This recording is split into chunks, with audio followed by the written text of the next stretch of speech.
madaxweyne ku-xigeenka jamhuuriyadda Soomaaliland mudane Cabdiraxmaan Cabdilaahi Ismaaciil Saylici ayaa maanta xafiiskiisa kulan sagootin kula qaatay kooxda haysata horyaalka kubadda cagta wiilasha ee maqalka naafada ka ah ee gobolada jamhuuriyadda Soomaaliland oo noqday xulka gobolka Awdal oo tartan caalami ah kaga qayb galaya dalka Djibouti.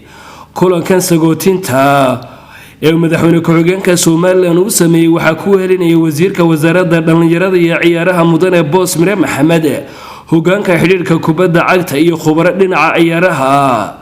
madaxweyne ku-xigeenka jamhuuriyadda Soomaaliland mudane Cabdiraxmaan Cabdilaahi Ismaaciil Saylici ayaa ku gudoonsiiyay kooxda maqalka naafada ka ah ee ka socotay gobolka Awdal agab ciyaareed oo dhameystiran. xukuumadda waxa ka go'an in cid kasta oo reer Soomaaliland muwaadin kasta nooc doona ahaaday inuu xuquuq dalkan ku leeyahay wuxuu xaq u leeyahay in lagu taageerayo.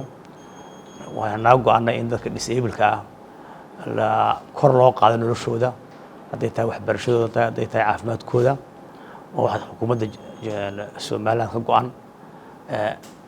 iminkana waxaan ku wareejinaynaa insha Allah agabka loogu talagalay inay ku ciyaaraan oo ay la tagaan fagaaraha tartanka ay u socdaan halkan ay hor yaalla ayaan ku wareejin doonaa insha Allah.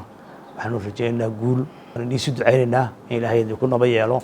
wasiirka wasaaradda dhalinyarada iyo ciyaaraha ee Soomaaliland oo isaguna halkaasi ka hadlay ayaa hadaladiisii waxa ka mid ahaa: waxaanu qabanay dadka dhigaha ka naafada ah oo ciyaaro u qabanay kubadda cagta ah.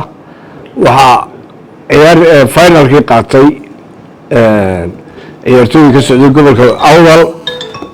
nasiib wanaag maantana waxay ka heleen casuumad jamhuuriyadda Djibouti iyagoo ka qayb gali doona maalinta disabledka. marka casuumadoodii si ay nagu sii dhiirigelino maalinta 28 casuumadoodu ka bilaabmi doontaa. qaar ka mid ah ciyaaryahanada maqalka naafada ka ah ee ka qayb galaya tartanka lagu qabanayo dalka Djibouti ayaa madaxweyne ku-xigeenka iyo xukuumadaba uga mahad celiyay taageeridda ay u fidiyeen. waxaan rajaynaynaa buu inaad isku xidhaan dadka maqalka naafada ka ah. jamhuuriyadda Soomaaliland iyo jamhuuriyadda Djibouti waa laba dal oo walaalaa buu. dadka maqalka naafada ka xaggan jooga iyo kuwa xagga jooga inay xiriir yeeshaan isku xidhaan ma rajaynaynaa buu insha Allah galow sameeysan. insha Allah waxaan rajaynaynaa buu inaan kuubka miiskaas oo dul dhigno insha Allah taala. idinkana wax qabad guunana idinka fadhanaay insha Allah.